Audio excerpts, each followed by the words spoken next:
Baiklah, selamat datang kembali. Sudah sekian lama umat Islam mengalah terhadap teori modern dan berpangku tangan saja. Padahal umat Islam mempunyai teori sendiri di Al-Quran mengenai alam semesta ini. Jika Anda Islam, maka kita akan berpikir dengan Islam. Sebelum saya membahas langit dan bumi, maka saya akan bertanya sesuatu kepada Anda. Jika benar bumi bulat, maka hal itu bisa kita rasionalkan dengan Al-Quran dan hadis. Kita tidak perlu mencari ayat yang menerangkan bentuk bumi. Apakah umat muslim sebegitu bodohnya sehingga harus muncul ayat yang menjelaskan sedetil-detilnya mengenai keduniaan? Semua bisa kita cari kebenarannya. Bumi bulat, apakah Anda tahu di mana bagian lapisan langit berada?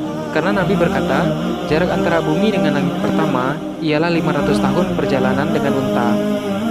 Dan Nabi juga berkata 70 tahun perjalanan dengan kuda. 500 tahun dengan kecepatan unta itu ialah 65 km per jam. 70 tahun dengan kecepatan kuda yaitu 76 km per jam. Kita akan mengambil kecepatan kuda dalam kasus ini. 76 dikali dengan satu hari yaitu 24 jam adalah 1824 km per hari. Jika kita mengambil per tahun, maka dikalikan dengan 365 hari yaitu didapatkan 665.750 km. Karena Nabi berkata, dengan kuda ialah 70 tahun, maka dikalikan dengan 70. Dapatkan hasil 46.603.200 km.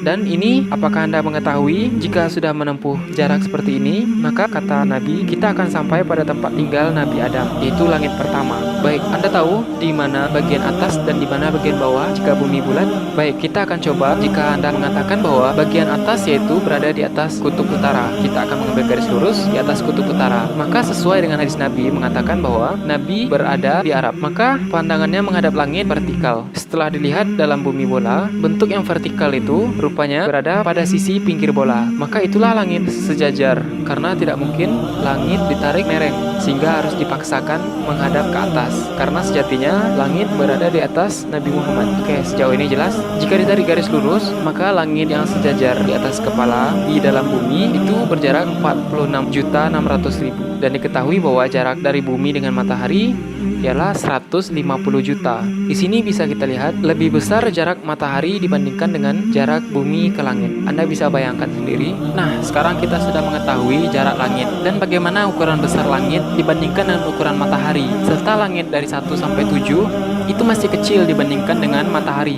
Apalagi dengan galaksi atau jagat raya. Sudah pasti galaksi atau jagat raya itu memang tidak ada. Sains seperti ini mensekulerkan antara dunia dan agama. Dalam kasus ini, kalian akan dihadapkan kepada dua realita. Yang pertama adalah kalian akan mempercayai sains namun bertentangan dengan hak Al-Quran dan hadis. Yang kedua adalah kalian mempercayai perkataan Nabi Rasulullah SAW dan itu tidak ada hubungannya dengan sains sedikit pun. Jika kita berpegang teguh pada Al-Quran dan hadis, maka apa yang dikatakan oleh Nabi merupakan suatu kebenaran yang nyata.